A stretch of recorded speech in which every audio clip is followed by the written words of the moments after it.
कहानी का शीर्षक घर वापसी। गोधूली बेला अब कुछ इस कदर गहराने लगी थी मानो अपने पास खड़े आगंतुक को अपने आगोश में समेटने के लिए बेचैन हो। नीरज के स्कूटर स्टार्ट करते ही नीलिमा ने अपने सुडौल बाहें फैलाकर कोमल उंगलियों का स्पर्श नीरज के सुदीर्घ कंधे पर रखा। स्पर्श पाते ही नीरज का मन पहले की तरह पुलकित होने के बजाय कुछ अनमना सा होने लगा और वो पीछे मुड़े बिना ही बोल पड़ा, हो सकता है वहाँ रश्मि भी आई हो। मुझे पहले क्यों नहीं बताया नीरज? सेमिनार तो शाम 7 बजे से शुरू है ना? नीलिमा के दोनों प्रश्नों का जवाब एक साथ देते हुए नीरज बोल पड़ा, क्योंकि आज चर्चा का विषय है स्त्री पुरुष संबंध और हमारा परिवार और समाज। इस सेमिनार में जाने माने विद्वान आने वाले हैं। ये तो बहुत अच्छी बात है, बीच में ही नीलिमा बोल पड़ी। मुझे लगता है कि सेमिनार का विषय सचमुच उपयोगी है और इस चर्चा में हो सकता है कि हमारे बीच व्याप्त समस्या पर भी कुछ प्रकाश पड़ जाए और हमें कोई ऐसा रास्ता दिखाई पड़े जिससे होकर हम इस भंवर से बाहर निकल सके। एक सांस में ही ऐसे बोल पड़ा नीरज जैसे ये वाक्य उसके गले में मछली के कांटे की तरह फंसा चला आ रहा हो। रश्मि के आने की बात सुनते ही एक बार तो नीलिमा का मन हुआ कि वो स्कूटर से उतर जाए। रश्मि के आगमन की बात उसे घर पर ही पता चल गई होती तो वो तैयार ही नहीं होती आने के लिए। सेमिनार में आने वाले अधिकांश लोग रश्मि को अच्छी तरह से जानते हैं और मन ही मन सब उसके पक्ष में भी हैं। नीरज नीलिमा को शायद इसीलिए पहले नहीं बता पाया क्योंकि वो जानता था कि अगर नीलिमा को ज्ञात हो जाएगा कि रश्मि भी वहाँ आ सकती है तो वो आने से साफ इनकार कर देती, क्योंकि वो रश्मि के सामने नहीं पड़ना चाहती है। अब उसे हर समय लगने लगा है कि रश्मि का बसा बसाया घर उजाड़ अपना सुख ढूंढकर उसने अच्छा नहीं किया। लेकिन नीरज नीलिमा को सेमिनार में रखे गए विषय पर वाद विवाद सुनाना चाहता था, शायद इसीलिए कि दोनों किसी सही रास्ते की तलाश में हैं और इस सेमिनार में विभिन्न बुद्धिजीवियों और विद्वानों के ओजस्वी विचारों से उन्हें सही दिशा मिलने की उम्मीद है। सेमिनार के बीच में जब चाय नाश्ते के लिए कुछ देर का अवकाश मिला तो रश्मि जाने अनजाने ही दोनों के पास आ खड़ी हुई और पूछ बैठी, कैसे हो नीरज? नीरज और नीलिमा दोनों ही हड़बड़ा उठे। दोनों में से किसी को भी जवाब देते नहीं बना। प्रश्न नीरज से किया गया था लेकिन उत्तर की अपेक्षा शायद रश्मि से थी। जानबूझकर पानी लाने का बहाना कर नीरज वहाँ से हट गया। कुछ देर बाद स्वयं को संयत कर जब पानी लेकर लौटा तो रश्मि से पूछ बैठा, बच्चे कैसे हैं? रश्मि के द्वारा पूछे गए सवाल का जवाब दिए बिना ही पूछ लिया था नीरज ने, जैसे बिना बाप के बच्चे हो सकते हैं। रश्मि कठोर स्वर में बोल पड़ी। नीलिमा चुपचाप चाय की घूंट भरती रही। शायद पति पत्नी के बीच कुछ बोलना उसने ठीक नहीं समझा। तभी वहाँ एक खूबसूरत सी युवती आ खड़ी हुई और बोली, सर आप लोगों ने तो कुछ कहा ही नहीं। शायद नीरज की कोई परिचित थी। जब वो लड़की चली गई तो नीलिमा मुस्कुराते हुए बोल पड़ी, बहुत स्मार्ट लड़की है। ऐसी स्मार्ट लड़कियां ही तो बसा बसाया घर उजाड़ देती हैं किसी का। रश्मि बिना मुस्कुराए ही अनायास बोल पड़ी और उसके चेहरे पर कठोरता का आवरण न चाहते हुए भी और गहरा हो गया। नीलिमा पछताती रही अपने मुंह से बेमौके निकले इस वाक्य पर। क्या वो भी ऐसी ही थी कभी, जिस पर नीरज फिदा हो गया था और भूल गया था अपने घर संसार को? और फिर इस तरह बिखर गया नीरज और रश्मि का आशियाना। दोषी कौन है? किसने पहल की थी, नीलिमा ने या नीरज ने? गलती किसकी थी, नीलिमा की या नीरज की, या कुछ हद तक रश्मि की, या फिर तीनों की? देर तक किसी निष्कर्ष पर नहीं पहुंच पाई नीलिमा चुपचाप शून्य में ताकती रह गई। रश्मि दोनों पर भारी थी, इसीलिए अपनी गर्दन ताने सीना फुलाए जवाब की प्रतीक्षा करती रही और नीलिमा अपने अतीत में झांकने के लिए मजबूर हो गई। उसे याद आने लगे वे दिल के तार छू लेने वाले सुखद लम्हे जब नीरज ने नाटक की एक प्रति उसे पढ़ाते हुए कहा था, जो तुम्हें पसंद आए और जिस किरदार को तुम अच्छी तरह निभा सको उसे ही तुम्हें दिया जाएगा।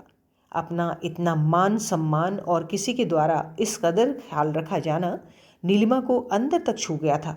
वो भाव विभोर हो मन ही मन स्वयं को नीरज को कब समर्पित कर बैठी, ये जानने की उसने कभी कोशिश ही नहीं की।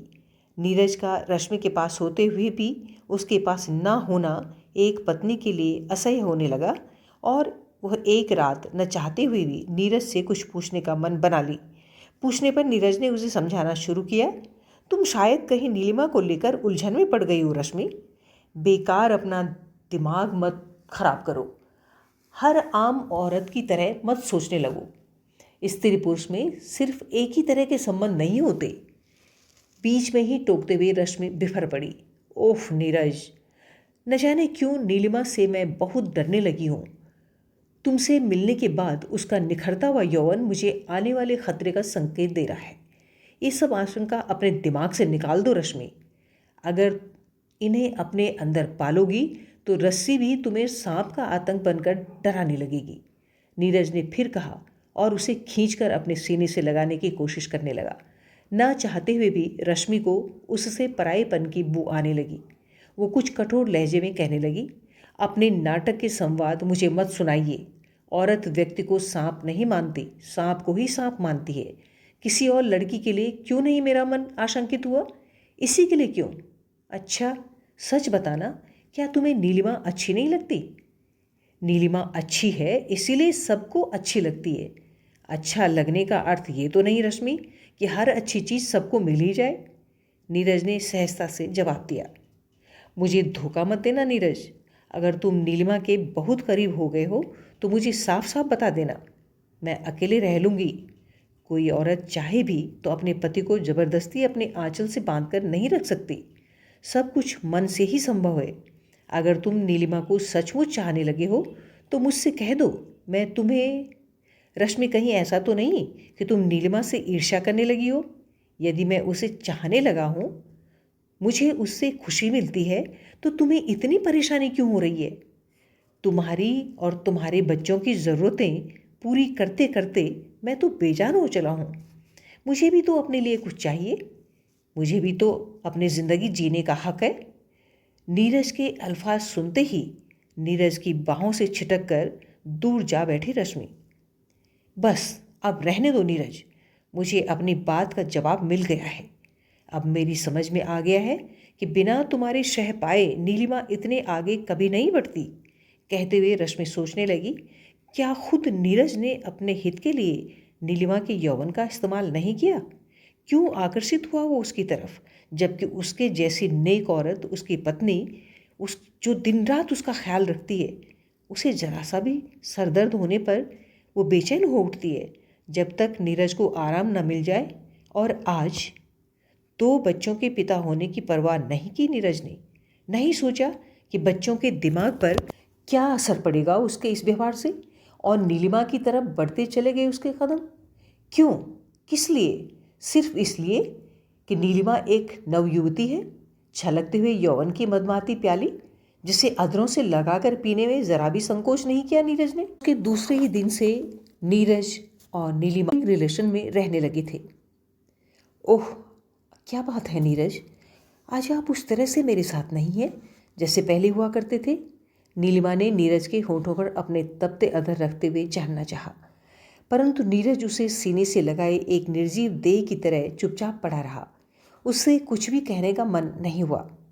ये सही था कि नीलिमा की तरफ शुरू में उसका झुकाव नहीं था, लेकिन साथ काम करते करते कब वो उसकी मृदु बातों की मिठास लेने लगा और कब उसके यौवन का रसपान करने लगा, इसका अंदाज़ा उसे तब लगा जब रश्मि उससे कोसों दूर हो गई। आज के सेमिनार में नीलिमा और नीरज को अपने अतीत में झांकने के लिए मजबूर कर दिया है। दोनों ही अपने अतीत की यादों से लहूलुहान हो रहे हैं। अपनों से बिछड़ने का दर्द दोनों के दिलों में शूल बनकर चुभ रहा है। अपने सुख के खातिर कितना दुख दिया है हमने अपनों को। क्या हमारे उन अपनों के दिल इतने महान होंगे कि वे हमें फिर से गले लगा सके? शायद वापस लौट चलने में ही भलाई है। रश्मि को मैं अच्छी तरह से जानता हूँ। स्वाभिमानी है, लेकिन दिल उसका अति कोमल है। शायद मुझे फिर से सीने से लगा ले और मुझे प्रायश्चित करने का मौका दे दे। यही सोचते सोचते नीरज न जाने कब अपने पुराने आशियाने के फाटक पर पहुंच गया। घंटी बजते ही दरवाज़ा खुला। पहले की ही तरह दरवाजे पर स्निग्ध मुस्कान लिए रश्मि खड़ी है, बिना किसी गिले शिकवे के। मानो कह रही हो, मुझे पता था तुम भटक अवश्य गए थे, लेकिन सुबह का भूला हुआ यदि शाम को घर वापस आए तो उसे भूला नहीं कहते हैं। कहानी और स्वर माधुरी भट्ट।